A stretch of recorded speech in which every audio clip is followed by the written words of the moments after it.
Assalamualaikum warahmatullahi wabarakatuh. Pada pertemuan kali ini kita akan membahas terkait dengan stabilitas sistem keuangan dan kebijakan makroprudensial. Stabilitas sistem keuangan dan kebijakan makroprudensial ini menjadi perbincangan yang cukup hangat ketika terjadi yang namanya krisis keuangan di tahun 2008. Sebelumnya, masing-masing bank sentral, terutama Bank Indonesia, itu ketika berbicara sistem moneter, maka kita akan berfokus pada dua kebijakan, yaitu kebijakan moneter dan kebijakan mikroprudensial. Tetapi dua kebijakan ini dirasa tidak begitu efektif dalam menjaga atau dalam menangani yang namanya krisis keuangan 2008. Karena krisis keuangan 2008 ini butuh kebijakan di mana sifatnya adalah menyeluruh, yang nantinya kita mengenal yang namanya kebijakan makroprudensial. Ketika kebijakan moneter, kemudian kebijakan mikroprudensial dan kebijakan makroprudensial ini bisa dilaksanakan secara optimal, maka harapannya adalah stabilitas sistem keuangan itu bisa terkendali. Ketika stabilitas sistem keuangan bisa menjadi jauh lebih baik, tentu saja krisis keuangan tahun 2008 itu bisa dilalui dengan smooth. Nah, di sini ada alasan kenapa kebijakan mikroprudensial dan kebijakan moneter itu tidak bisa atau dianggap tidak begitu optimal dalam menangani krisis keuangan 2008. Pertama, ketika kita berbicara mikroprudensial, itu berarti adalah kebijakan ini sebenarnya sifatnya lebih kepada personal individual atau personal institusi. Seperti yang dikatakan di awal tadi, ketika kita bicara krisis keuangan 2008, yang dimana menggoyahkan atau merontokkan stabilitas sistem keuangan di berbagai negara, kita tidak akan bisa menangani krisis tersebut ketika hanya berbicara di masing-masing individu, baik individu personal ataupun institusi. Nah, sedangkan kebijakan mikroprudensial itu sifatnya adalah lebih kepada bagaimana mengatur, mengontrol aktivitas institusi individual ataupun institusi ataupun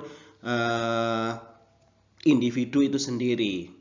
Ya, seperti yang dikatakan di situ, mikroprudensial hanya berfokus pada kebijakan yang mempengaruhi institusi individual, kemudian berfokus pada perlindungan konsumen, kaitannya dengan risiko individual pula. Kemudian kebijakan moneter, kenapa kebijakan moneter dianggap kurang powerful pada krisis keuangan 2008? Dikarenakan ya kebijakan moneter ini sebenarnya cukup banyak yang diatur. Salah satunya adalah di situ bisa kita katakan maximum sustainability employment. Ya, jadi bagaimana cara mengendalikan tenaga kerja agar dia bisa terserap sepenuhnya di lapangan pekerjaan, sehingga ketika para pencari kerja ini bisa terserap sepenuhnya di berbagai lapangan pekerjaan, tentu saja pengangguran bisa berkurang. Kemudian bagaimana menjaga harga agar tetap stabil. Kenapa ini penting? Ya karena erat kaitannya tugas bank sentral adalah menjaga inflasi. Nah, ketika harga itu bisa dikontrol dengan sempurna, tentu saja inflasi bisa terkendali. Dan yang ketiga, kebijakan moneter tentu erat kaitannya dengan moderate long term interest rate. Nah, jadi bagaimana menjaga suku bunga tersebut dalam jangka panjang itu akan tetap moderat. Akan tetapi permasalahannya adalah ketika kita berbicara kebijakan moneter ini, ketiga pencapaian ini memang sangat berkaitan erat dengan stabilitas finansial, tetapi tidak beririsan secara penuh. Jadi ketika kita bicara pencapaiannya sangat kecil sekali antara pengangguran, harga, dan suku bunga itu berhubungan satu sama lainnya, sehingga ini dianggap kurang begitu efektif dalam penanganan krisis keuangan, sehingga nanti muncul kebijakan yang baru, yaitu kebijakan makroprudensial. Kemudian ketika kita berbicara terkait dengan stabilitas sistem keuangan, apa itu stabilitas sistem keuangan? Sistem keuangan yang stabil itu seperti apa? Nah, maka di sini kita akan mengatakan, yang dikatakan stabilitas sistem keuangan itu adalah bagaimana sistem itu memiliki kemampuan untuk memfasilitasi ya, alokasi sumber daya ekonomi yang ada di suatu negara itu mampu dialokasikan secara efisien. Tetapi stabilitas sistem keuangan tidak hanya berhenti di bagaimana menggunakan sumber daya ekonomi secara efisien, tetapi ada tambahannya, di mana selain mampu menggunakan sumber daya ekonomi secara efisien, tentu saja mereka harus bisa memfasilitasi aktivitas ekonomi ya. Jadi tujuan besarnya atau pengertian besarnya ketika kita berbicara stabilitas sistem keuangan adalah suatu negara itu mampu menggunakan sumber daya ekonomi yang tersedia di negaranya secara efisien. Nah, ketika berhasil menggunakan sumber daya ekonominya secara efisien, maka juga harus mengontrol atau memfasilitasi bagaimana aktivitas ekonomi satu dengan yang lainnya itu bisa berjalan. Karena ketika aktivitas ekonomi ini tidak berjalan sempurna, artinya ketika terjadi interaksi antara berbagai macam pelaku ekonomi itu mengalami kemacetan, maka stabilitas sistem keuangannya pasti akan bermasalah. Kemudian di situ dikatakan efeknya apa ketika sumber daya ekonomi bisa digunakan secara efisien, kemudian adanya fasilitas untuk aktivitas ekonomi sehingga mampu berjalan dengan baik. Harapannya atau goals-nya itu adalah pertumbuhan ekonomi. Nah, harapannya adalah ketika bisa terserap atau bisa digunakan semua sumber daya ekonominya, kemudian aktivitas perekonomiannya, fasilitas aktivitas ekonominya bisa berjalan dengan lancar, tentu saja harapannya pertumbuhan ekonomi itu stabil setidaknya, atau paling tidak adalah meningkat. Kemudian penggunaan dari akumulasi aset itu bisa secara efektif dimanfaatkan nantinya. Nah, kemudian ketika kita coba khususkan, ketika kita bicara stabilitas sistem keuangan, dengan menjaga stabilitas sistem keuangan, harapannya yang khusus itu ada 3. Yang pertama adalah bisa melakukan ya, sistem keuangan itu bisa melakukan fungsi intermediasi. Balik lagi ketika kita bicara keuangan ya, ketika kita bicara keuangan maka tidak lain dan tidak bukan adalah bagaimana mengintermediasi antara orang yang kekurangan modal dengan orang yang kelebihan modal, bagaimana mereka bisa berinteraksi sehingga bisa saling menguntungkan. Secara kita akan bilang sumber daya ekonomi bisa secara efisien dimanfaatkan. Nah, ini terkait dengan orang yang kelebihan modal. Kemudian ketika kita bicara memfasilitasi aktivitas ekonomi, yaitu biasanya orang yang kelebihan modal itu pasti akan dalam tanda kutip bingung ingin menginvestasikan kemana yang jauh lebih menguntungkan. Sedangkan orang yang kekurangan modal bingung mencari tambahan modal untuk mengembangkan katakanlah bisnisnya supaya jauh lebih produktif. Dengan stabilitas sistem keuangan yang bagus, efektif dan stabil, tentu saja fungsi intermediasi ini akan berjalan sempurna. Kemudian untuk memanajemen risiko. Pada krisis 2008, permasalahan yang mendasar adalah krisis ini berdampak sistemik, artinya krisis ini menular. Nah, sehingga risiko dari satu negara itu akan berdampak kepada negara-negara lain. Risiko yang dihadapi oleh personal institusi atau individu itu pasti akan menjalar ke personal institusi atau individu yang lain. Sehingga risiko yang terjadi pada krisis 2008 ini akan membesar. Nah, untuk menanggulangi itu, untuk meredus itu agar krisis ini tidak semakin membesar dan membahayakan bagi setiap institusi ataupun individu terkait dengan keuangannya, maka perlu yang namanya penjaminan stabilitas sistem keuangan yang efektif dan efisien. Kemudian secara khusus sistem keuangan itu juga diharapkan mampu menyelenggarakan pembayaran. Nah, jadi ketika kita bicara menyelenggarakan pembayaran, apa maksudnya? Kita akan berbicara stabilitas keuangan yang bagus dan baik itu adalah ketika terjadi aktivitas ekonomi, tentu saja kita akan bilang aktivitas ekonomi ini nantinya akan menimbulkan pembelian ataupun penjualan yang berkaitan dengan transaksi. Nah, stabilitas sistem keuangan yang baik adalah ketika transaksi itu mampu berjalan dengan lancar, katakanlah tidak terjadi kredit macet dan segala macamnya. Karena ketika terjadi kemacetan dalam model transaksi, tentu saja akan menimbulkan resiko-resiko sistemik yang jauh lebih besar nantinya. Kita akan kembali lagi ke contoh, yaitu krisis di 2008, di mana penyelenggaraan pembayaran terutama pada saat itu adalah kredit perumahan yang terjadi di Amerika Serikat mengalami gagal bayar, sehingga mengalami resiko sistemik di mana awalnya terjadi hanya di Amerika Serikat kemudian menjalar ke negara-negara lain.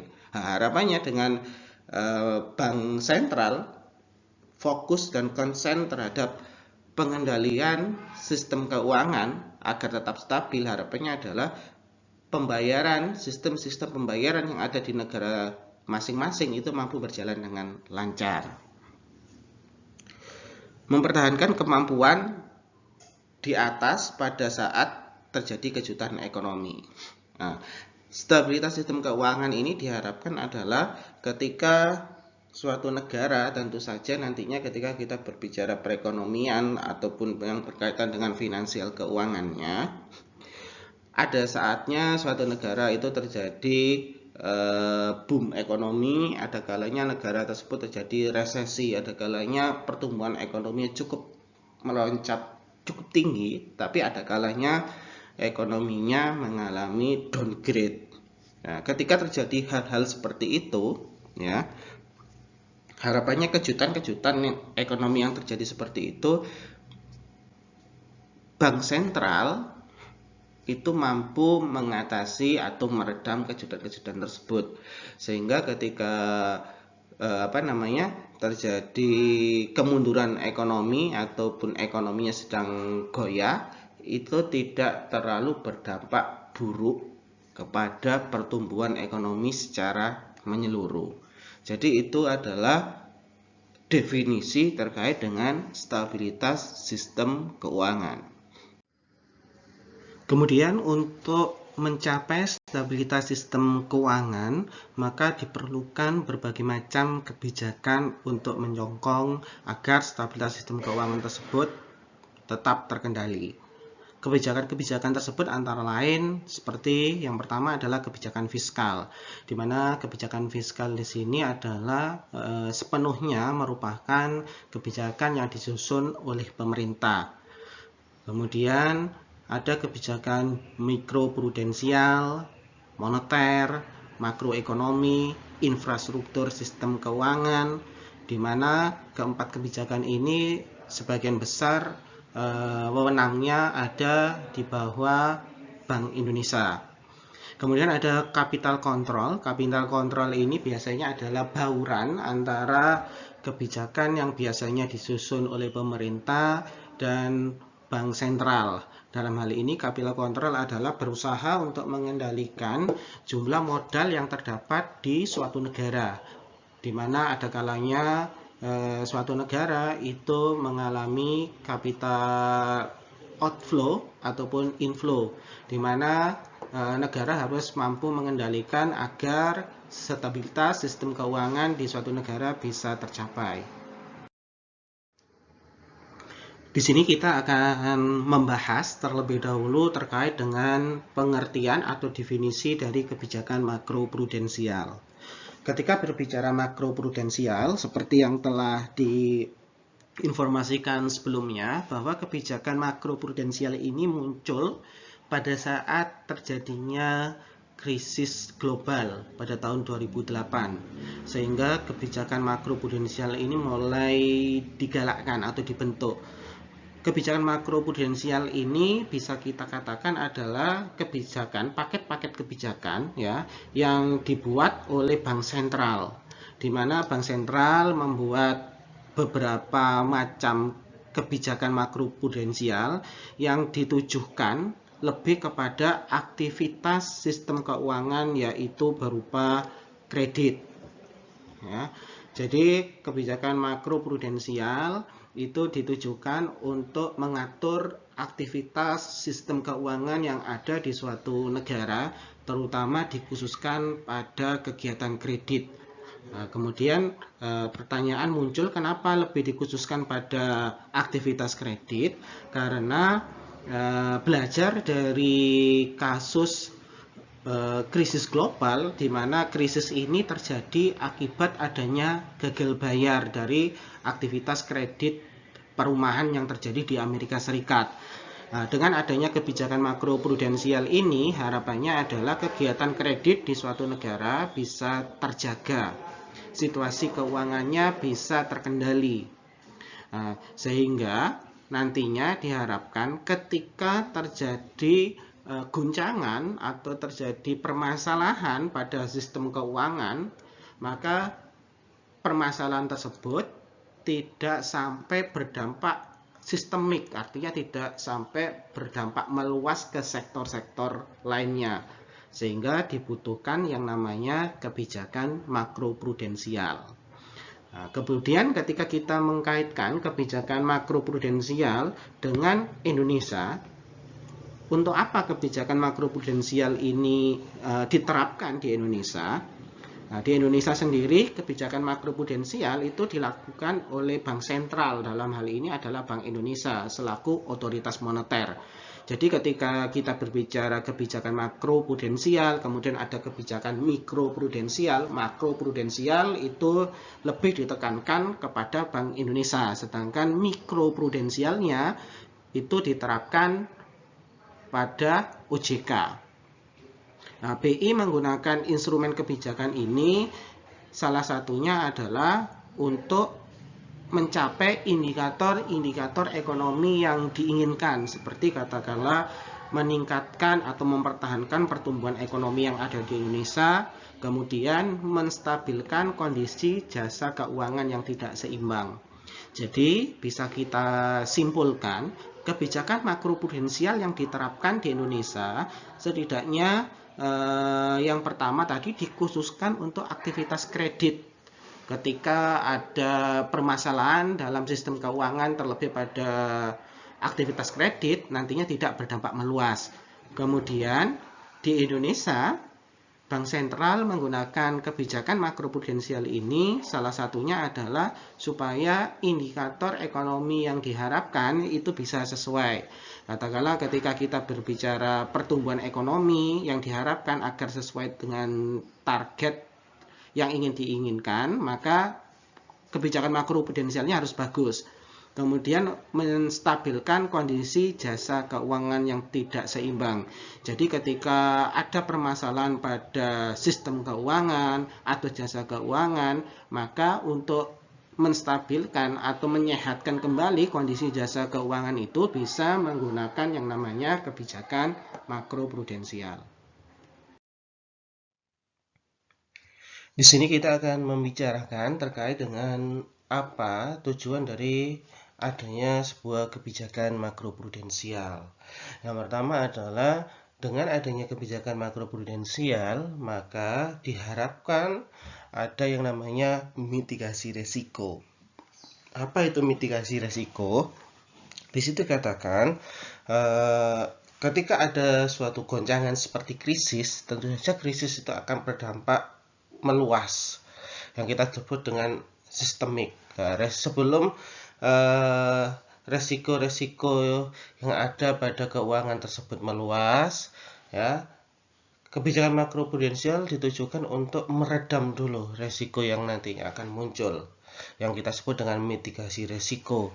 Sehingga di situ dikatakan mitigasi resiko adalah mengurangi resiko keuangan sistemik yang berlebihan. Nah, jadi ketika ada krisis, kemudian ada permasalahan di sektor keuangan atau perbankan, maka secara otomatis resiko itu pasti ada. Tapi dengan adanya kebijakan makroprudensial, maka katakanlah yang semula katakanlah resiko itu berskala 10, dengan adanya kebijakan makroprudensial yang tepat, maka resiko yang semula 10 dan dimungkinkan membesar jumlahnya itu pasti akan berkurang resikonya. Itu yang kita sebut dengan mitigasi resiko. Kemudian dengan adanya kebijakan makroprudensial itu juga mampu mengurangi biaya akibat instabilitas sistem keuangan. Nah, ketika sistem keuangan itu tidak stabil, tentu saja untuk mengembalikan ke masa stabil itu butuh biaya, butuh beberapa biaya yang harus dikeluarkan. Nah, dengan adanya kebijakan makroprudensial yang sifatnya menyeluruh, maka diharapkan biaya untuk kembali menstabilkan sistem keuangan itu bisa ditekan. Kemudian yang kedua adalah ketika kita berbicara kebijakan makroprudensial, tujuannya adalah krisis, ya, resiko yang ditimbulkan di keuangan itu biasanya pasti adalah resiko yang berdampak menyeluruh, yang kita sebut risiko sistemik. Nah, dengan adanya kebijakan makroprudensial, harapannya adalah ketika terjadi guncangan atau resiko seperti krisis, resiko-resiko itu tidak menyebar dengan cepat ke seluruh daerah tertentu atau sektor-sektor tertentu. Nah, kemudian lebih lanjut, McDonald pada tahun 2015 itu mengatakan yang setidaknya kurang hampir sama ketika kita berbicara tujuan dengan adanya kebijakan makroprudensial. Yang pertama adalah McDonald mengatakan menciptakan jaring pengaman sehingga bank tidak mengalami kerugian besar saat perekonomian melemah. Nah, di sini dikatakan ketika perekonomian melemah, efek yang didapatkan di sektor keuangan adalah salah satunya adalah bank itu pasti akan mengalami kolaps nantinya. Kenapa kolaps? Karena bank seperti yang kita sebut sebelumnya adalah lembaga intermediasi. Ketika sistem perekonomian lemah, tentu saja di sini bank akan sedikit kesulitan dalam melakukan intermediasi atau menyalurkan kredit. Kalaupun mereka menyalurkan kredit pada masa perekonomian lemah, tentu akan sedikit beresiko, katakanlah resiko gagal bayar atau kredit macet. Nah, dengan adanya kebijakan makroprudensial ini, setidaknya bank memiliki jaringan pengaman. Artinya bank memiliki norma aturan yang nantinya bisa menghindarkan mereka dari kerugian pada saat perekonomian lemah. Kemudian menurut McDonald yang selanjutnya adalah dengan adanya kebijakan makroprudensial itu membatasi terbentuknya ketidakseimbangan keuangan. Nah, sekali lagi kebijakan makroprudensial ini bisa kita katakan, ya, nantinya itu akan membuat sistem keuangan, stabilitas sistem keuangan yang ada di suatu negara itu kembali stabil seperti sedia kala dengan adanya bantuan dengan kebijakan-kebijakan yang lain. Katakanlah ada kebijakan moneter dan kebijakan mikroprudensial. Nah, dengan adanya kebijakan makroprudensial ini, harapannya adalah kembali menyeimbangkan, ya, sistem keuangan yang sebelumnya instabilitas menjadi stabil. Itu adalah beberapa tujuan dari adanya kebijakan makroprudensial. Di sini kita akan berbicara terkait di mana kebijakan makroprudensial itu bisa diterapkan. Sebenarnya ada 3 lingkup ya, 3 ruang lingkup di mana kebijakan makroprudensial ini nantinya bisa diterapkan. Yang pertama adalah lingkup kebijakan makroprudensial itu adalah sistem keuangan secara keseluruhan. Nah, namanya saja makroprudensial, maka secara otomatis kebijakan yang nantinya digunakan atau diaplikasikan itu fungsinya adalah untuk keuangan secara global atau luas. Jadi kebijakan ini tidak hanya nantinya dimanfaatkan oleh instansi, individu, atau kalangan tertentu. Tapi kebijakan makroprudensial ini ketika diimplementasikan harapannya bisa berdampak ke individu, sektor, ataupun daerah yang secara ruang lingkupnya makro atau lebih luas atau menyeluruh. Kemudian yang kedua, ruang lingkupnya adalah sistem menyeluruh termasuk interaksi antara sektor keuangan dan sektor real. Kekuatan atau powerfulnya kebijakan makroprudensial ternyata bisa kita lihat dari ruang lingkupnya. Kebijakan makroprudensial itu tidak hanya berdampak kepada sektor keuangan secara menyeluruh saja, tetapi kebijakan dengan adanya kebijakan makroprudensial kemudian diterapkannya atau dilaksanakan makroprudensial itu juga akan berdampak kepada sektor real. Jadi kebijakan makroprudensial ini nantinya bisa berdampak ke sektor real ataupun di sektor keuangan. Dan yang ketiga, ruang lingkup kebijakan makroprudensial itu sekali lagi tidak difokuskan pada komponen individu. Jadi kebijakan makroprudensial itu lebih berdampak menyeluruh. Berbeda ketika kita nanti berbicara kebijakan mikroprudensial, di mana ketika kita bicara kebijakan mikroprudensial, maka kita akan berbicara kebijakan mikroprudensial itu akan berfokus pada komponen individu atau instansi tertentu. Nah, tapi kalau makroprudensial itu menyeluruh. Kemudian di sini kita akan melihat komparasi antara kebijakan moneter, kemudian kebijakan makroprudensial dan kebijakan mikroprudensial, serta resolusi dari ketiga kebijakan makro, mikro, dan moneter. Yang menjadi menarik ketika kita bicara makroprudensial dan mikroprudensial, mereka punya yang namanya immediate object, jadi sasaran langsungnya. Karena ketika kita berbicara krisis, bagaimana caranya bisa menghentikan krisis itu secara cepat, bagaimana bisa menghentikan guncangan dampak-dampak negatif itu secara cepat supaya tidak bisa menyebar secara cepat dan menyeluruh, maka perlu dua kebijakan yaitu makro dan mikroprudensial. Karena kebijakan ini bisa berdampak langsung. Nah, tapi dampak langsungnya itu yang dikenai ya, dampak langsung akibat adanya makro dan mikroprudensial itu berbeda. Kemudian ketika kita bicara kebijakan moneter ini mereka tidak memiliki kebijakan yang dampaknya sifatnya adalah immediate object ya. Jadi kebijakan moneter itu bisa dirasa katakanlah setelah kebijakan itu diterapkan, maka beberapa lama kemudian baru bisa kita rasa yang kita sebut dengan final object. Kemudian di sini kita akan bahas satu persatu. Yang pertama ketika kita bicara makroprudensial, immediate object-nya adalah bagaimana caranya ketika terjadi suatu guncangan pada stabilitas sistem keuangan atau terjadi krisis di suatu negara, maka kebijakan makroprudensial itu diharapkan mampu mengurangi dan membatasi resiko secara keseluruhan. Itu makro. Tapi kalau kita berbicara mikro, immediate object-nya adalah lebih kepada membatasi resiko yang nanti bisa dialami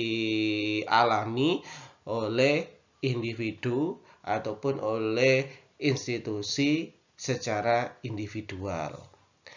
Sekali lagi, makroprudensial itu adalah ranahnya untuk bank sentral, sedangkan mikroprudensial saat ini ketika kita berbicara Indonesia itu biasanya lebih dibawahi oleh OJK. Nah, kemudian ketika kita bicara final objeknya, ketika kita berbicara makro, maka kita akan bilang kebijakan makroprudensial tujuan goals-nya final goals-nya itu adalah menghindari biaya ekonomi akibat adanya ketidakstabilan finansial.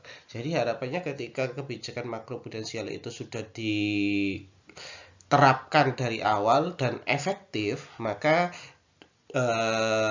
sasaran akhirnya harapannya adalah ketika menginginkan atau sedang merecovery perekonomian akibat stabilitas keuangannya terganggu, maka biaya yang nantinya dikeluarkan ya itu menjadi sedikit, atau bisa kita katakan dengan adanya kebijakan makroprudensial itu kita bisa mengurangi biaya-biaya yang nanti akan dikeluarkan untuk membuat stabilitas keuangan ini menjadi stabil kembali.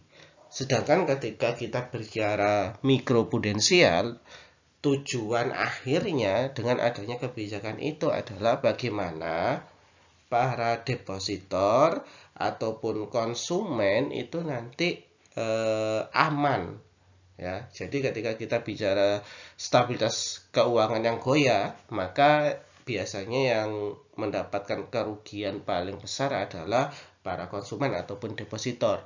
Mereka yang menabung uang di bank, mereka akan takut uangnya hilang karena katakanlah banknya tidak sehat atau banknya bangkrut.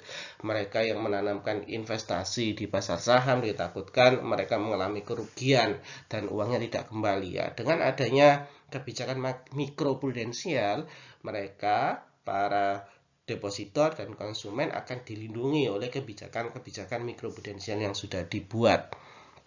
Ya, sedangkan ketika kita bicara moneter, final objeknya apa? Final objeknya adalah bagaimana caranya membuat harga itu stabil.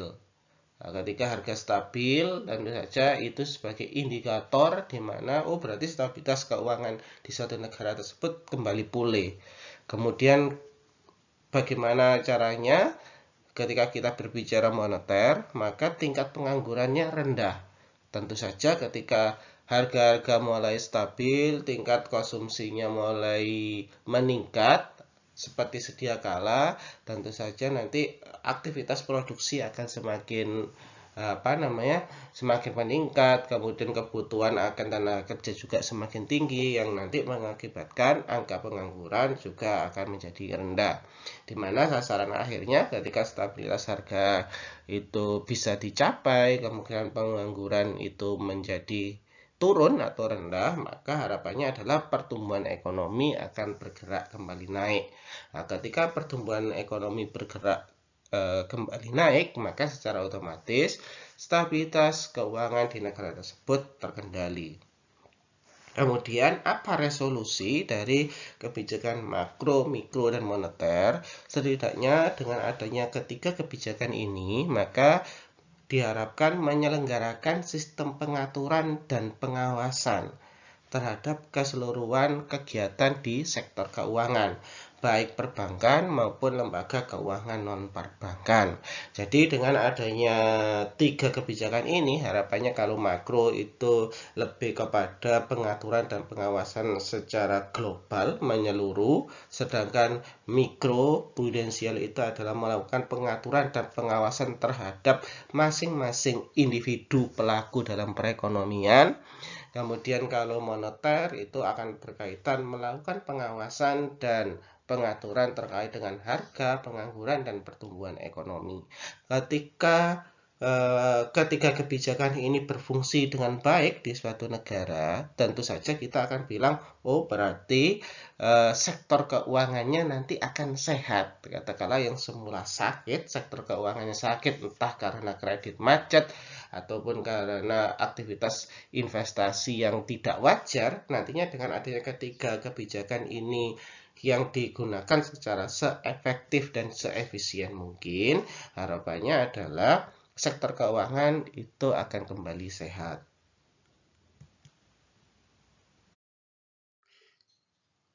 Di sini kita akan tetap mencoba mengkomparasikan serta resolusi dari ketiga kebijakan tersebut, tapi dilihat dari sektor atau sudut pandang yang berbeda.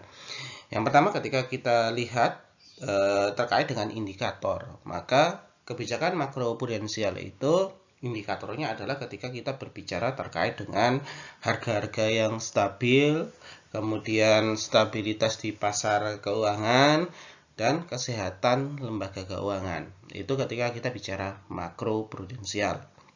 Nah, ketika kita bicara mikro itu karena kita berhubungan dengan individu ya, maka di sini kita akan bilang stabilitas finansial dan kesehatan lembaga keuangan. Jadi ketika kita bicara mikro, tadi dikatakan tujuannya adalah melindungi debitur atau konsumen, maka bagaimana caranya melindungi debitur atau konsumen? Ya, setidaknya stabilitas finansialnya harus terjaga di suatu negara tersebut dan lembaga yang beroperasi atau melakukan kegiatan keuangan itu harus sehat. Kemudian ketika kita bicara moneter adalah difokuskan kedua, yaitu stabilitas harga, bagaimana cara mengendalikan harga supaya inflasi tidak naik atau tidak turun, itu adalah indikatornya. Kemudian yang kedua adalah stabilitas finansial. Nah, resolusinya adalah bagaimana stabilitas finansial ini bisa diraih di suatu negara. Nah, kemudian ketika kita bicara lembaganya, nanti siapa yang berbicara terkait makro prudensial, mikro prudensial, ataupun kebijakan moneter. Nah, ketika kita bicara kebijakan makro prudensial, maka yang memiliki wewenang yaitu adalah bank sentral, kemudian otoritas fiskal antara lain yaitu pemerintah dan otoritas moneter. Otoritas moneter ini bisa dilakukan baik oleh bank sentral ataupun oleh pemerintah melalui Kementerian Keuangan. Nah, kemudian kalau kita bicara mikro prudensial, maka yang bermain di dalamnya, lembaga-lembaga yang ada di dalamnya adalah financial institusi, yaitu lembaga keuangan yang ada di suatu negara, baik itu bank ataupun non-bank, yang dimana nanti diawasi. Kalau kita bicara siapa pengawasnya, kita akan bicara OJK. Kemudian kalau moneter, yaitu hanya satu yang bisa melakukan, yaitu adalah bank sentral. Resolusinya adalah otoritas keuangan. Kemudian di sini kita akan sedikit membandingkan ya, kita sedikit memperlihatkan antara kebijakan makroprudensial dengan kebijakan moneter. Karena sebelumnya kita sudah mengerti benar perbedaan atau perbandingan antara kebijakan makroprudensial dan mikroprudensial. Nah, sekarang ketika kita sudah mengetahui komparasi di slide sebelumnya antara kebijakan makro, mikro, dan moneter, sempat pasti akan terpikirkan sebenarnya tidak akan ada beda antara kebijakan moneter dan makroprudensial. Nah, ternyata untuk kita supaya jauh lebih jelas apa yang membedakan antara kebijakan moneter dan kebijakan makroprudensial adalah sebagai berikut. Yang pertama adalah ketika kita bicara kebijakan moneter dan makroprudensial, itu adalah kebijakan yang saling melengkapi. Apa yang menjadi kelemahan pada kebijakan moneter itu nanti akan berusaha diisi oleh kebijakan makroprudensial. Begitu juga sebaliknya, ketika ada sesuatu yang tidak bisa dikerjakan di kebijakan makroprudensial, maka akan berusaha diselesaikan oleh kebijakan moneter. Contohnya adalah tadi ketika kita bicara kebijakan makroprudensial itu sifatnya menyeluruh. Menyeluruhnya itu tapi kan terkait dengan finansial sektor keuangan saja. Jadi makroprudensial hanya melakukan atau akan berdampak pada kebijakan finansial sektor dan kebijakan finansial kegiatan aktivitas realnya. Nah, tapi kalau kita bicara pengangguran, pertumbuhan ekonomi, ranahnya bukan ke kebijakan makroprudensial, tapi nanti lebih kepada kebijakan moneter. Karena di kebijakan moneter dia akan berusaha mengendalikan suku bunga, kemudian hutang, yang nanti harapannya adalah ketika interest rate-nya terkendali, debt service-nya terkendali, tidak bermasalah, tentu pertumbuhan ekonomi akan lancar. Kemudian ketika kita berbicara kebijakan moneter, itu akan berdampak terhadap ekonomi secara menyeluruh. Ketika kita berbicara kebijakan moneter berdampak terhadap ekonomi secara menyeluruh, ini sebenarnya juga sama seperti ketika kita bicara kebijakan makroprudensial. Ini juga makroprudensial juga berdampak menyeluruh.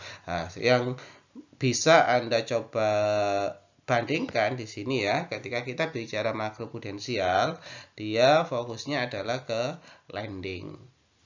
Ya. Bagaimana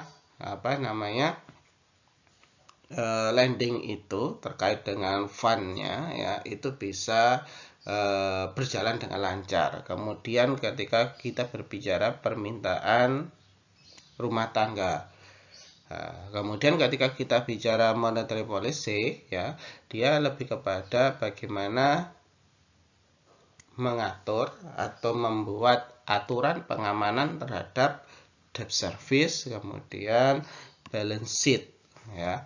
Kemudian di sini kebijakan makroprudensial ya, ketika kita telusur lebih dalam ya, walaupun dia bicara menyeluruh ya, tapi dia memiliki sasaran tertentu ya. Jadi kebijakan makroprudensial seperti yang sudah kita umumkan atau kita jelaskan di awal, adanya kebijakan makroprudensial ini ada karena pada saat itu terjadi krisis keuangan yang global.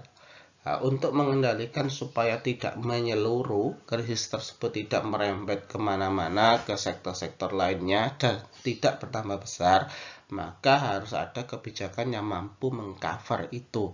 Itu yang kita sebut dengan kebijakan makroprudensial. Sedangkan ketika kita bicara monetary policy, ya, dia sasarannya ya 3. Yang pertama adalah tadi bagaimana harga itu stabil, bagaimana pengangguran itu turun, dan yang terakhir harapannya adalah pertumbuhan ekonomi bisa tumbuh dengan baik.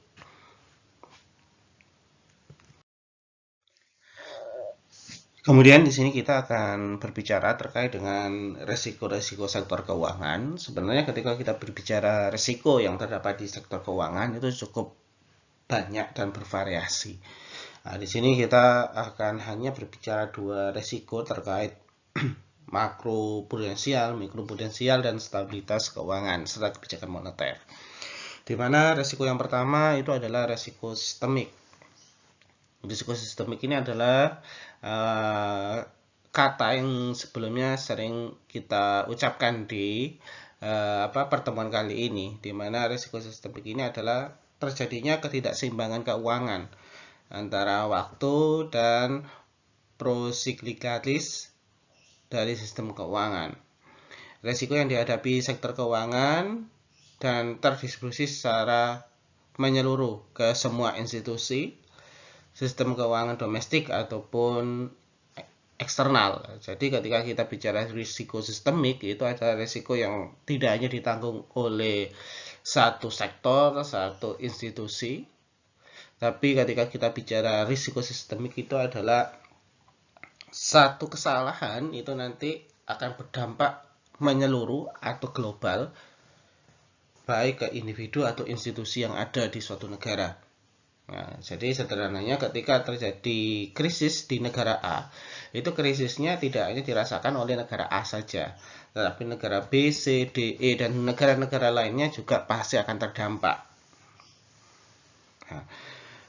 Kemudian resiko-resiko yang dialami itu nanti katakanlah yang negara A yang terjadi krisis, berarti negara B, C, D, E, dan seterusnya menanggung, itu yang kita sebut dengan cross-section dimensional risk ya. Jadi resikonya tidak hanya dialami oleh domestik saja, tapi resikonya juga dialami oleh negara atau sektor yang tidak mengalami krisis nantinya juga pasti akan ikut-ikutan terpapar yang namanya krisis atau terpapar yang namanya perekonomian atau stabilitas keuangannya menjadi terganggu. Nah, di situ dikatakan, contohnya adalah ketika kita berbicara adanya paparan lembaga keuangan yang gagal. Nah, katakanlah kita bilang BCA gagal, BCA dikatakan bangkrut. Nah, yang dikatakan resiko sistemik ternyata kegagalan BCA dalam hal ini kita sebagai contoh itu tidak hanya dirasakan oleh Bank BCA itu sendiri saja, tetapi juga dirasakan oleh Mandiri, oleh BRI, atau bank-bank yang tersebar di Indonesia, itu domestik. Kemudian ternyata kegagalan Bank BCA ini juga nanti juga dirasakan oleh bank-bank mitra yang ada di luar, itu yang kita sebut eksternalnya. Nah, itu yang kita sebut tadi cross section dimensional risk, atau kita sebut linkage ya. Ketika satu bank bermasalah, satu institusi yang ada di suatu negara bermasalah, itu akan memberikan dampak efek ke institusi ataupun bank lainnya yang ada di dalam negeri ataupun di luar negeri. Nah, kemudian contoh lainnya adalah ketika kita bicara peristiwa too big to fail. Nah, di mana too big to fail ini adalah kita contohkan adalah krisis keuangan global yang terjadi di tahun 2008, di mana pada saat itu kita sempat katakan bahwa Amerika Serikat sempat terjadi krisis yang disebabkan oleh kredit perumahan. Nah, ketika hal itu tidak segera ditangani, ya, maka yang mengalami krisis bukan hanya Amerika Serikat saja nantinya, tetapi negara-negara lain juga mengalami krisis. Ya, maka butuh kebijakan atau butuh aturan yang mampu meredam adanya krisis tersebut. Akhirnya pemerintah turun tangan. Nah, ketika pemerintah turun tangan, katakanlah melalui bailout, bantuan dan segala macamnya, untuk mengendalikan agar krisis itu tidak semakin parah dan berdampak kepada semua negara, itu yang kita sebut dengan too big to fail. Ya, karena kesalahan satu sektor yang ada di suatu negara itu berdampak kepada negara-negara lainnya. Kemudian yang kedua adalah resiko siklikal. Resiko siklikal adalah resiko yang dihadapi oleh sektor keuangan dan terdistribusi secara periode waktu, time dimension risk ya. Jadi ketika kita bicara risiko di sektor keuangan ya, risiko di sektor keuangan itu ketika terjadi suatu risiko ya, risikonya itu pasti ada jangka waktunya, tidak lantas ketika risiko itu ada kemudian dibikin kebijakan maka risikonya selesai. Tidak semudah itu, tetapi kita akan bicara kebijakan yang diterapkan ada kalanya dia tidak berdampak cepat, tapi ada lag waktunya, ada jangka waktunya. Itu yang kita sebut dengan time dimension risk. Nah, contohnya apa?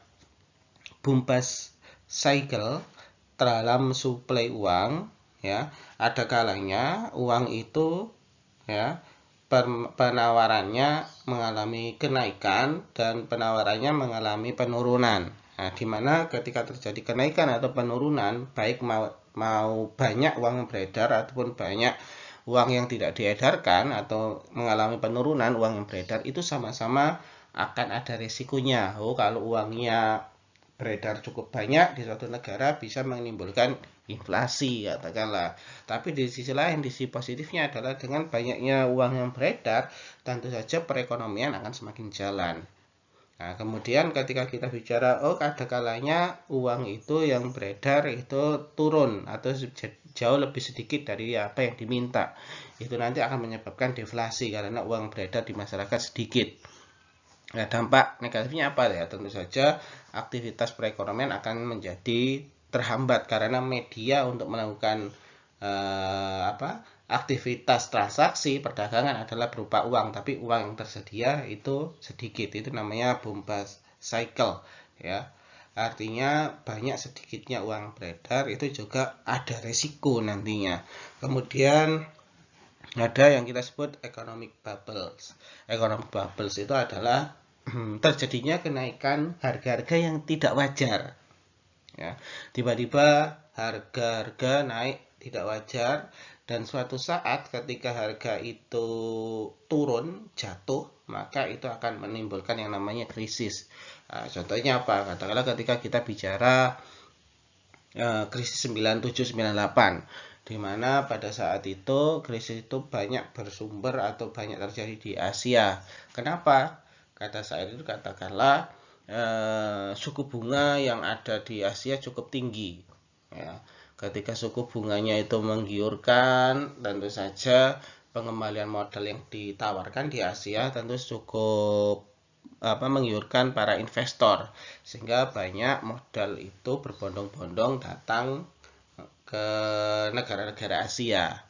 Nah, ketika para investor sudah mulai menanamkan modalnya sahamnya ke negara-negara Asia, ya tanpa didukung dengan fundamental makroekonomi yang bagus, tiba-tiba Amerika Serikat menaikkan suku bunga. Tentu saja sebagai seorang investor, kita lebih suka menanamkan modal kita ke negara atau institusi yang jauh lebih besar dan terpercaya. Yang semula uangnya ditanam di Asia, maka secara perlahan dipindahkan kepada Amerika Serikat, yang dianggap Amerika Serikat lebih mapan perekonomiannya. Nah, sehingga apa yang terjadi? Nah, yang semula harapannya negara-negara Asia itu bisa membangun pertumbuhan ekonominya cepat dengan adanya investasi dari asing, akhirnya investasi asing ini mulai hilang. Nah, ketika investasi mulai hilang tapi pembangunan sudah mulai dilakukan, nah itu yang menjadi penyebab katakanlah krisis 97-98.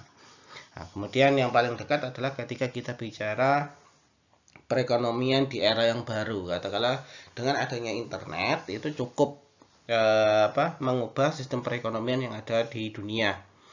Nah, dengan adanya internet, perekonomian akan jauh lebih mudah, kemudian muncul startup yang baru, sehingga para investor itu akan berusaha untuk menanamkan modalnya kepada startup yang baru, kemudian yang berkaitan dengan IT dan segala macamnya. Akan tetapi ketika investor mulai melirik ke IT, kemudian ke perusahaan-perusahaan startup, tentu saja ada kenaikan harga yang tidak wajar di perusahaan-perusahaan tersebut, karena semakin tingginya permintaan dari para investor, katakanlah.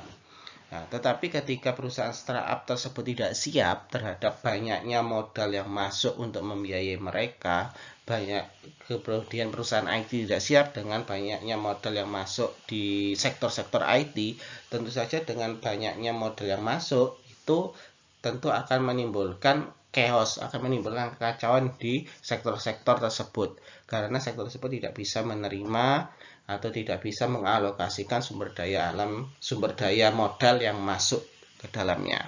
Itu nanti yang akan menimbulkan yang namanya risiko siklikal. Di sini kita akan diperlihatkan bagaimana kebijakan makroprudensial itu disusun. Setidaknya yang pertama, tahapan pertama ketika ingin menyusun kebijakan makroprudensial adalah mengasesmen risiko sistemik yang nantinya akan terjadi di sebuah negara. Nah, di sini yang pertama ketika kebijakan makroprudensial ingin disusun, maka setidaknya penyusun kebijakan makroprudensial yaitu bank sentral harus mengidentifikasi terlebih dahulu apa saja risiko sistemik yang nanti akan muncul dan dari mana asalnya. Setidaknya di situ ada 3. Risiko sistemik itu bisa apakah muncul dari aktivitas utang yang berlebihan di suatu negara seperti kredit macet.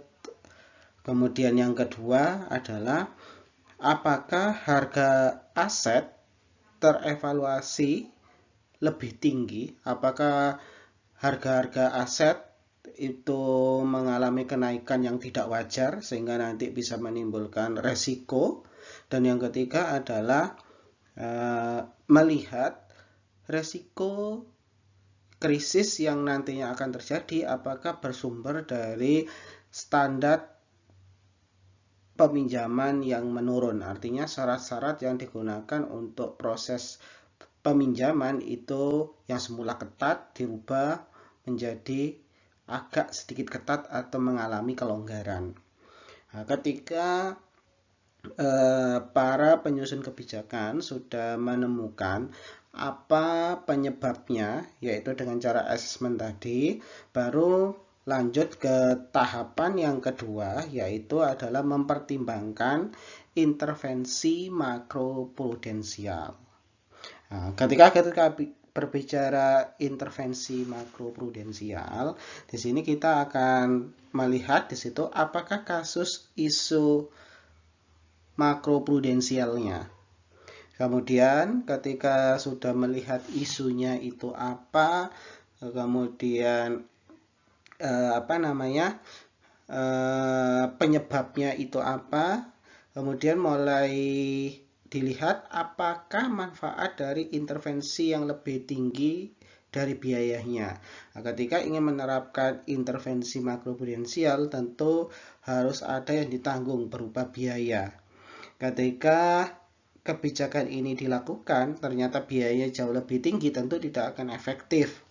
Harapannya adalah kebijakan makroprudensial ini bisa dilakukan dengan biaya yang cukup rendah.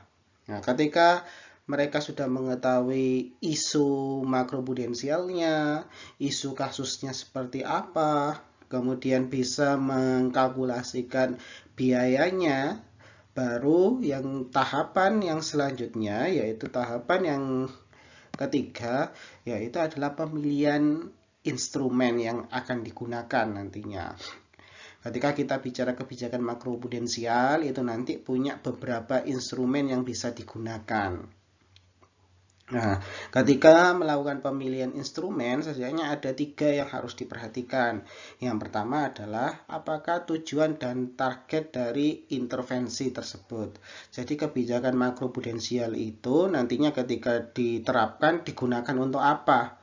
Apakah untuk mengurangi beban hutang yang berlebihan, apakah berusaha mengendalikan harga aset, atau yang ketiga adalah memperlancar sistematika, katakanlah aktivitas kredit yang semula kredit macet, bagaimana caranya mengubah agar tidak lagi ada kredit macet. Itu adalah apa nanti tujuannya, karena setiap kasus tentu saja memiliki dampak dan tujuan makroprudensial yang berbeda-beda.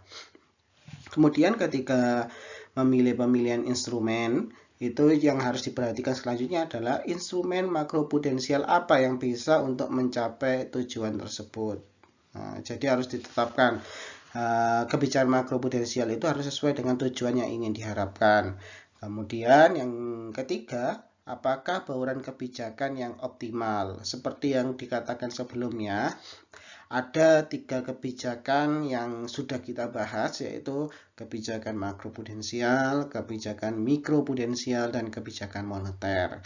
Dari ketiga kebijakan itu tidak bisa berjalan sendiri-sendiri, karena yang kita bahas adalah stabilitas sistem keuangan, di mana ketika terjadi sesuatu yang tidak stabil, ketika terjadi suatu krisis, itu dampaknya adalah sistemik, menjalar kemanapun dan semakin besar biasanya, sehingga satu kebijakan saja tidak cukup.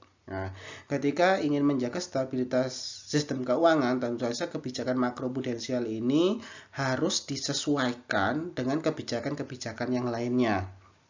Katakanlah ketika membahas kredit macet, tentu saja kebijakan makroprudensial harus disesuaikan dengan kata-kata kebijakan mikroprudensial, karena kebijakan terkait dengan kredit macet itu kan berarti biasanya bisa memberi dampak negatif kepada perbankan ataupun kepada orang yang memiliki modal. Nah, untuk menghindari kerugian-kerugian yang nantinya ditanggung oleh setiap individu, tentu butuh kebijakan yang lebih mengarah ke individu atau personal masing-masing. Kebijakan apa yang cocok? Ketika kita berbicara kebijakan makroprudensial itu tidak akan cocok, karena kebijakan makroprudensial adalah sifatnya menyeluruh. Tapi kalau kita berbicara kebijakan mikroprudensial adalah kebijakan yang dia menyasar ke masing-masing individu atau instansi. Jadi ketika kita berbicara terkait dengan kredit macet, maka yang akan dipakai mungkin adalah kebijakan makroprudensial dan kebijakan mikroprudensial. Nah, kemudian ketika kita berbicara terkait bagaimana mengendalikan harga aset, bagaimana mengendalikan harga, tentu saja kebijakan makroprudensial nantinya akan dibaurkan, akan digabung dengan kebijakan moneter, katakanlah, karena kebijakan moneter fokus utamanya adalah bagaimana mengendalikan harga, kemudian bagaimana mengendalikan pertumbuhan ekonomi agar tetap stabil. Nah, kemudian tahapan yang keempat, ketika kita berbicara tahapan keempat terkait dengan kebijakan makroprudensial adalah tahapan implementasi. Ketika kita bicara tahapan implementasi ini, maka kebijakan makroprudensial ini sudah dalam tahapan bagaimana diimplementasikan ke masyarakat atau daerah atau negara yang sedang mengalami instabilitas sistem keuangan. Bagaimana strategi penerapan instrumennya? Jadi ketika kita bicara implementasi itu kita sudah punya kebijakannya, kemudian bagaimana pelaksanaan yang ada di masyarakat nantinya. Kemudian bagaimana cara mengakhiri strategi kebijakan makroprudensial. Jadi bagaimana cara memulainya, kemudian pelaksanaannya seperti apa, kemudian kapan kebijakan ini mulai dihentikan. Nah, itu adalah tahapan-tahapan ketika kita bicara penyusunan kebijakan makroprudensial. Secara sederhana, kita bisa melihat di sini bagaimana strategi dan proses kebijakan makroprudensial. Itu yang pertama adalah seperti yang dikatakan tadi adalah mengidentifikasi dulu resiko dan mengasesmen. Jadi kita akan melihat dengan adanya peristiwa katakanlah tidak stabilnya sistem keuangan, apa saja yang risiko yang muncul nantinya. Nah, kemudian setelah mengidentifikasi risiko dan mengasesmennya, itu adalah kita ke tahapan yang kedua, yaitu pemilihan instrumen dan kalibrasi. Sesudah kita mengetahui resikonya seperti apa, kemudian yang kedua adalah memilih kira-kira instrumen apa saja yang bisa digunakan untuk melakukan kebijakan makroprudensial. Kemudian yang ketiga itu adalah erat kaitannya dengan bagaimana implementasi dari kebijakan makroprudensial di lapangan. Nah, dan yang terakhir itu akan berbicara ketika selesai kebijakan makroprudensial itu dilaksanakan, maka akan dievaluasi apakah kebijakan makroprudensial itu sudah efektif ataukah kebijakan makroprudensial itu dianggap gagal karena tidak bisa menyelesaikan resiko sistemik yang terjadi. Itu adalah ketika kita berbicara kebijakan makroprudensial terkait dengan strategi dan prosesnya, mulai dari permasalahan itu muncul, kemudian memilih instrumen untuk menyelesaikan masalah tersebut, dan yang ketiga adalah bagaimana menjalankan kebijakan tersebut, dan yang terakhir adalah mengevaluasi kebijakan tersebut seberapa efektif dan efisien untuk mengatasi masalah yang ada di sebuah negara. Selanjutnya, di sini kita akan membahas instrumen apa saja yang ada pada kebijakan makroprudensial dalam mengatasi permasalahan stabilitas keuangan yang nantinya ditakutkan berdampak sistemik. Instrumen pertama yang ada pada kebijakan makroprudensial adalah yang biasa kita sebut dengan CCYB, yaitu Counter Cyclical Capital Buffer. Counter Cyclical Capital Buffer itu merupakan sederhananya adalah penambahan modal yang biasanya dilakukan oleh Bank Indonesia. Bank Indonesia dalam ini adalah bank sentral milik Indonesia.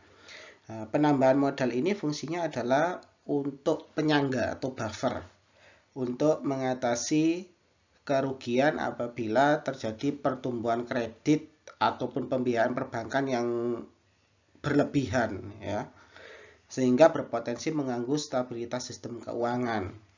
Pertanyaannya, kenapa ketika pertumbuhan kredit atau pembiayaan yang berlebihan ini menyebabkan stabilitas sistem keuangan terganggu?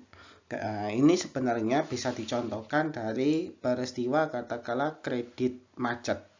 Banyak lembaga perbankan ataupun non-bank itu memberikan beberapa pinjaman kepada orang yang membutuhkan modal. Sederhananya, pendapatan dari lembaga perbankan adalah salah satunya adalah dengan mereka meminjamkan uangnya kepada orang yang membutuhkan modal. Semakin mereka banyak melakukan pinjaman, maka harapannya adalah keuntungan yang didapat makin tinggi. Itu bagi sudut pandang lembaga perbankan. Sehingga ketika semua lembaga perbankan itu berlomba-lomba menyalurkan kredit atau pembiayaan, tetapi mereka tidak memperhatikan ketaatan nasabahnya, tidak memperhatikan bagaimana kondisi nasabahnya, apakah mereka memang layak mendapatkan pinjaman atau tidak, tentu saja nanti itu akan berbahaya. Bahayanya apa? Bahayanya adalah muncul yang namanya kredit macet.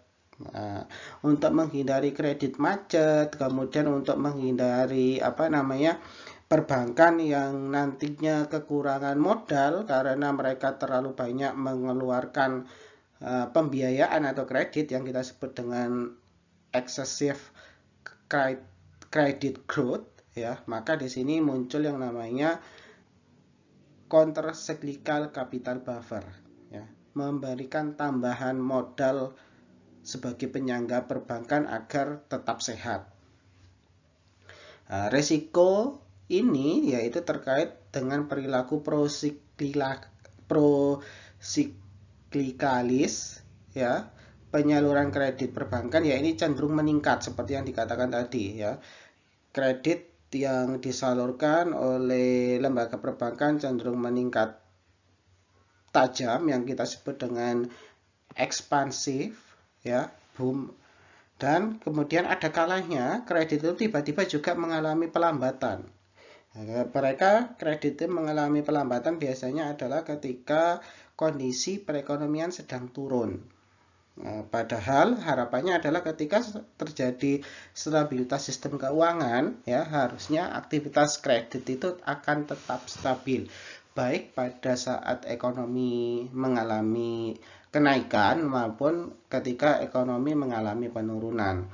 Untuk menjaga stabilitas keuangan agar tetap stabil entah pada saat ekonomi bagus ataupun buruk, maka perlu yang namanya counter cyclical capital buffer tadi. CCYB ini perlu diimplementasikan di Indonesia. Mengapa? Karena adanya tadi yang kita sebut perilaku prosiklikalitis, ya. Perilaku prosiklikalitasnya itu biasanya tadi ketika perekonomiannya terlalu tinggi atau rendah, tentu saja terjadi perubahan dalam aktivitas kredit yang disalurkan oleh perbankan. Harapannya tambahan modal yang dilakukan oleh bank sentral, ya, yang wajib dibentuk pada saat periode ekspansif, artinya tambahan modal ini wajib diberikan, bank sentral wajib memberikan suntikan modal itu pada saat periode ekspansif, artinya ketika Indonesia menginginkan perekonomiannya tumbuh, maka perlu dana yang cukup besar. Dana yang cukup besar ini bisa disuntikkan oleh Bank Indonesia kepada perbankan yang ada atau terhadap perilaku ekonomi atau aktivitas ekonomi yang sedang terjadi. Sehingga harapannya apa ketika mendapat suntikan dana? Keberlanjutan fungsi intermediasi perbankan. Kalau perbankan tidak memiliki dana, maka secara otomatis mereka tidak bisa menjalankan fungsi intermediasi perbankan, yaitu tugasnya perbankan salah satunya adalah menyalurkan dana kepada pihak yang membutuhkan.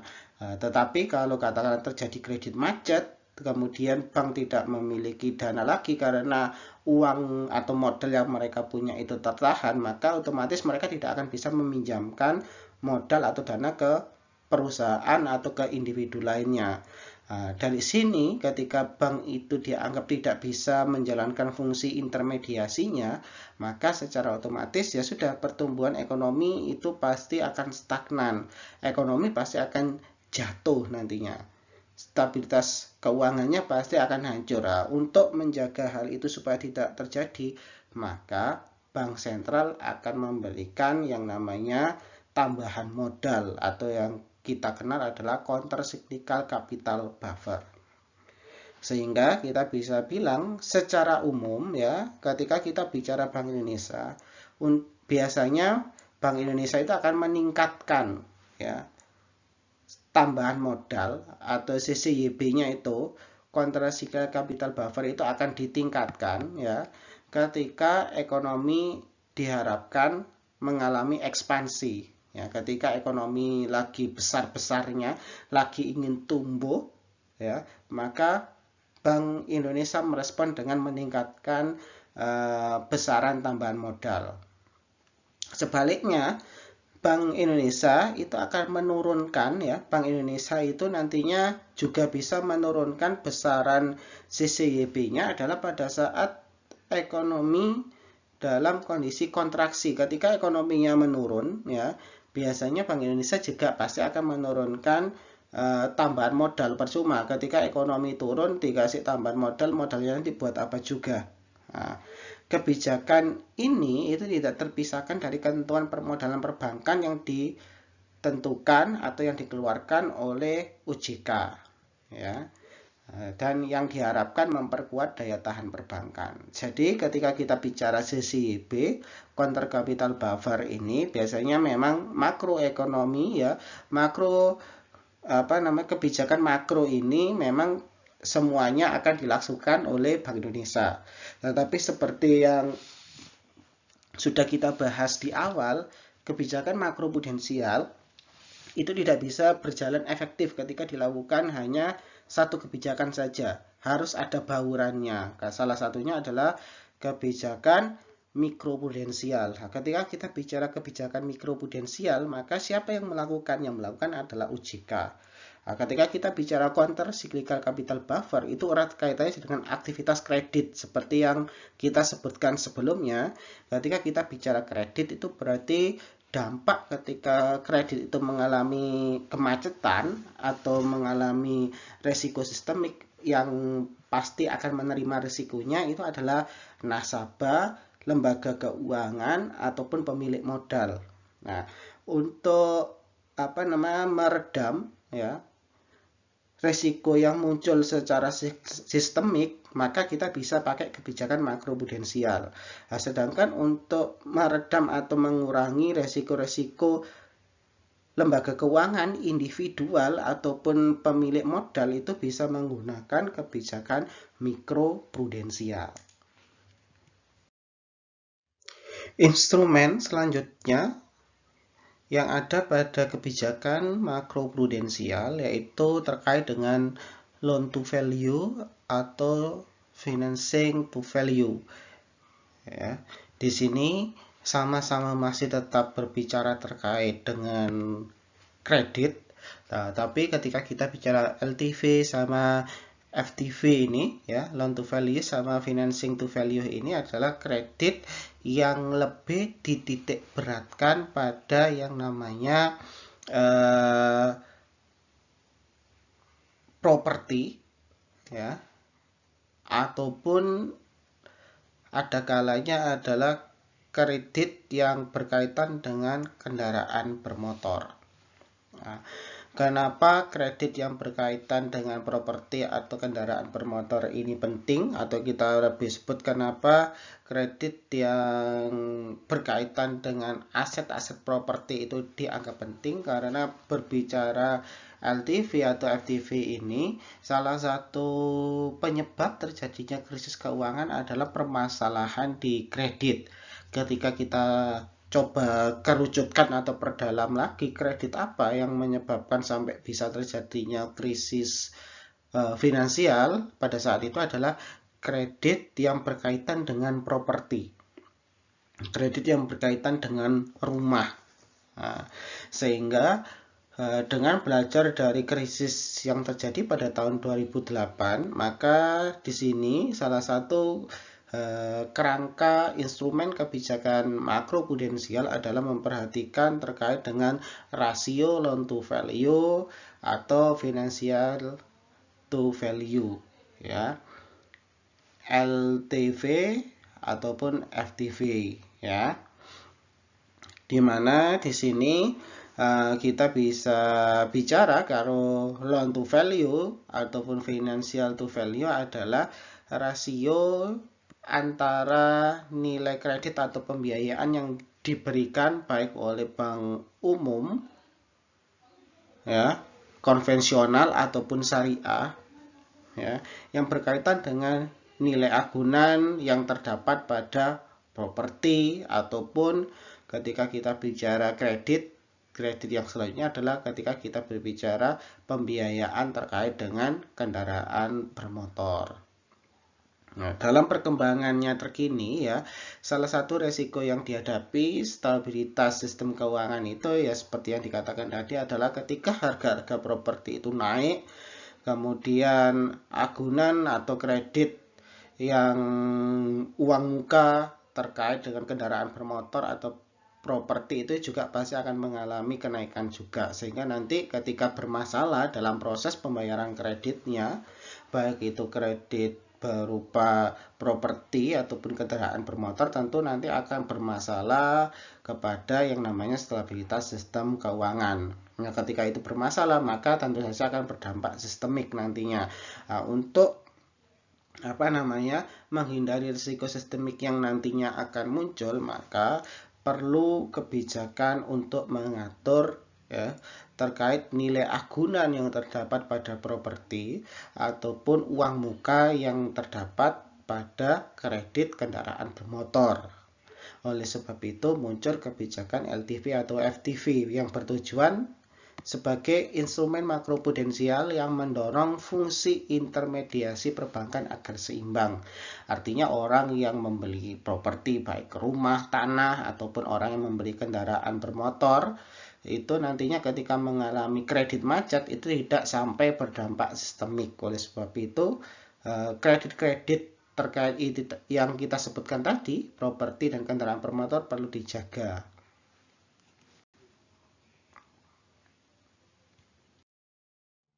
Kemudian instrumen selanjutnya yang dimiliki oleh kebijakan makroprudensial adalah terkait dengan apa yang disebut dengan rasio intermediasi makroprudensial.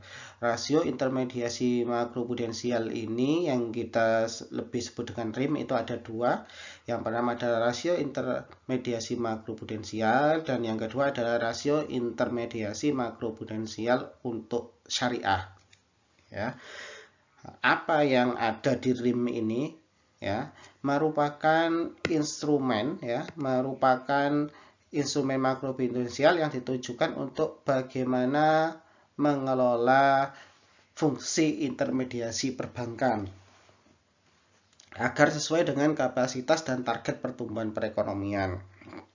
Tentu saja ketika kita bicara fungsi intermediasi perbankan, seperti yang sudah kita bahas di katakanlah lembaga keuangan non-bank ataupun bank, di mana intermediasi itu adalah di sini pihak bank adalah sebagai penghubung antara orang yang kelebihan modal dan orang yang kekurangan modal. Tentu saja sebagai lembaga intermediasi ini, fungsinya tidak lain adalah ketika terkoneksinya antara orang yang kelebihan dan kekurangan modal, harapannya perekonomian itu akan tetap tumbuh dan tumbuhnya itu terjaga dengan prinsip kehati-hatian.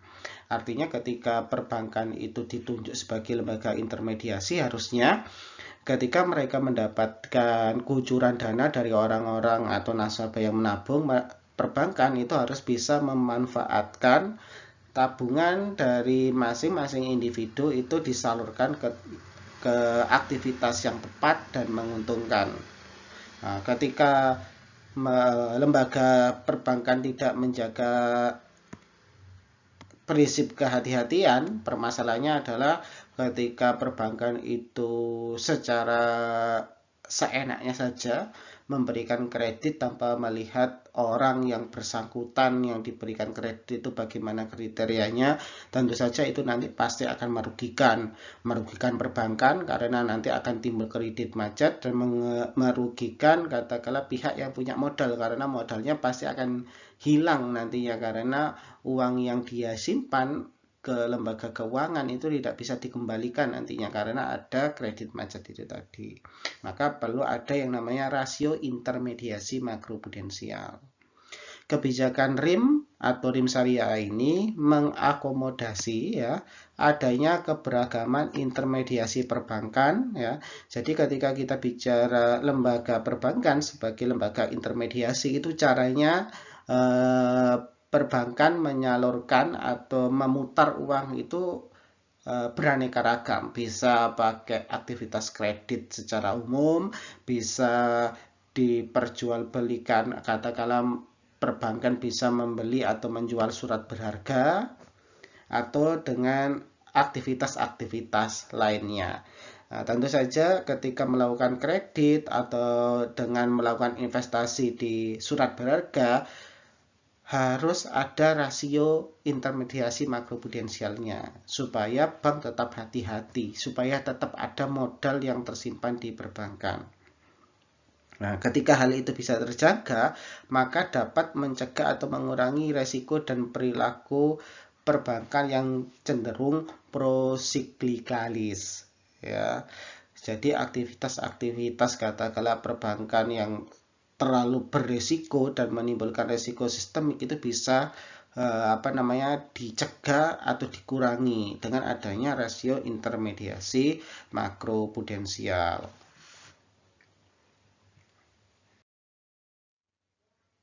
Kemudian kebijakan makroprudensial yang keempat adalah terkait dengan penyangga likuiditas makroprudensial.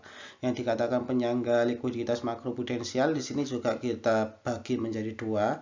Ada yang untuk bank umum konvensional, ada juga yang berlaku untuk bank syariah yang kita sebut dengan penyangga likuiditas makroprudensial syariah, di mana seperti yang sudah kita ketahui bersama, perbankan memang ditunjuk sebagai lembaga intermediasi, tapi perbankan juga setidaknya harus mempunyai dana yang mereka simpan untuk menjaga tingkat likuiditas, baik itu bank umum konven ataupun bank umum syariah.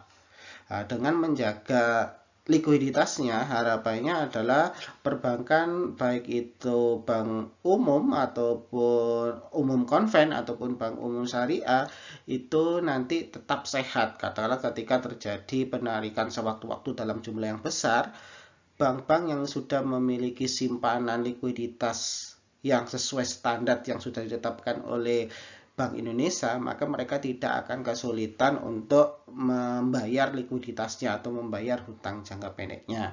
Oleh sebab itu perlu ada yang namanya penyangga likuiditas makroprudensial. Nah, kebijakan PLM, penyangga likuiditas makroprudensial ataupun PLM syariah ini diharapkan mampu mengatasi permasalahan prosiklikalis ya. Kemudian diharapkan juga nantinya tidak ada yang namanya perbankan kesulitan untuk membayar hutang jangka pendeknya, katakanlah kepada nasabah, karena masing-masing perbankan, katakanlah yang ada di Indonesia, sudah memenuhi batas minimum likuiditas yang diterapkan oleh Bank Indonesia.